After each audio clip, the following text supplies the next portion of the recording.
Did you poop? I just got really distracted because he needs to pee.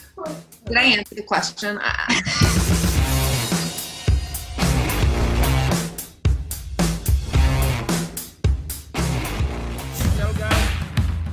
Thanks, brother. And action. Nicole is here. How does she look?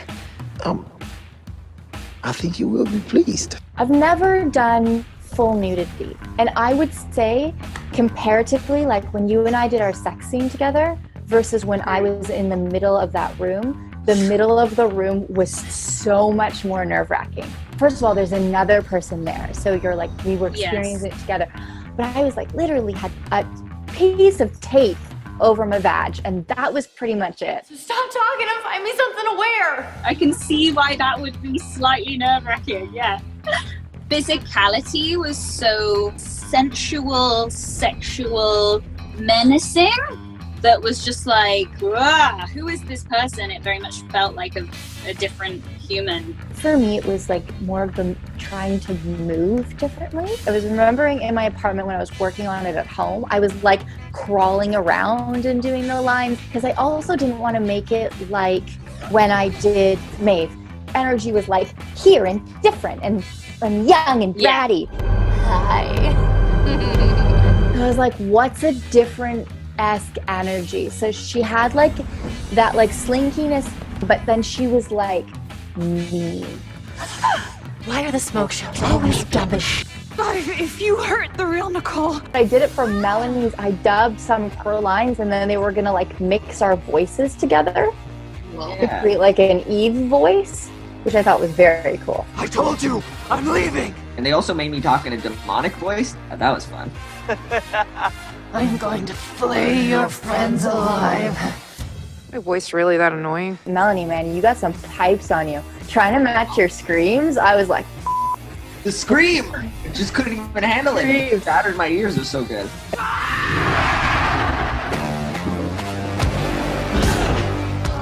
Doc kicks me through the door, and then I'm like flying, yelling. But then we did that on a green screen. One of our ADs was holding me from behind. Like I had like a team of people in green suits holding me as I'm like flying, and they were just like, yeah, it works, great. I'm gonna be waiting for you back in purgatory. Nicole, I can't. The selflessness of Nicole just pushing Winona and making sure that it's Winona who gets the job done and who saves her sister, I think was so selfless. So Winona now has the mission, not only she wanted to save her sister to begin with, but now she needs to make sure that she saves Nicole as well. Plus they're best friends now, so like she doesn't have any other best friends, so she needs to save her best friend. Nicole wants to help, but she knows that like the final leg of the race has to be Winona.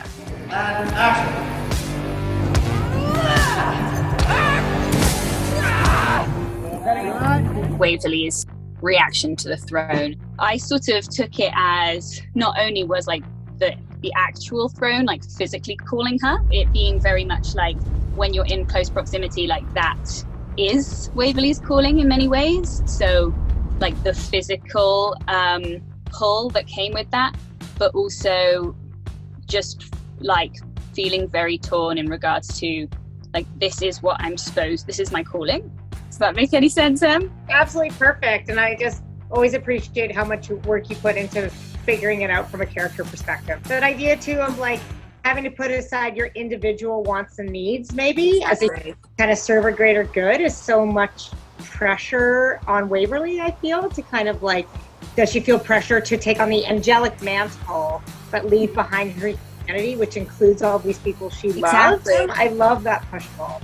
The difference between the sisters in their roles as these heirs is that Winona's been in it longer, Waverly's just found it, and so Winona knows how much you have to lose. Part of Winona's desperation was to, I think obviously selfishly, bring her sister back because she knows how much she has to lose that way. Her sister's all she has at the end of the day. But you don't have to give up your love. None of this is fair, so let's just fight it together. The curse is over, Waves. It's time to start living for ourselves. That was another scene where I was so happy that we did it.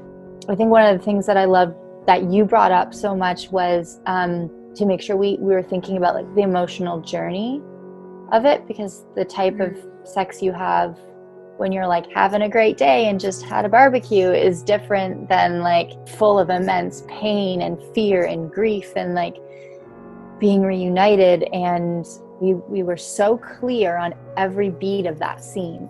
When you came over to my house, and it was kind of amazing because I don't know if you remember, but we were like having a good time, and then we'd slip in the like, so we're doing sexy. I do remember that.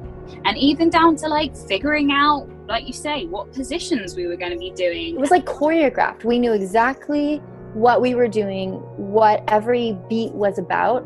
I felt personally like I was able to like be much more relaxed and not be in my head about it. It just was so reassuring to know how on the same page we were and how important it was for both of us. And like I never doubted that, but it was just a wonderful reminder of how much we care about these characters. And the scene that we did on the stairs, I think was just so beautiful because of what we just experienced together, and it just felt like the most vulnerable I've ever felt. Well, I felt like super dialed in to you and to yes, you. Like exactly. I really felt like no one else was there, and we were so close and just like looking at each other, and so like all this emotion came without really having to do anything, you know, which was kind of amazing, and one of those beautiful moments in acting where you just go like,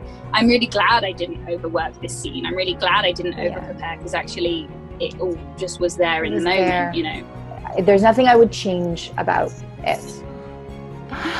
Your love is like Christmas.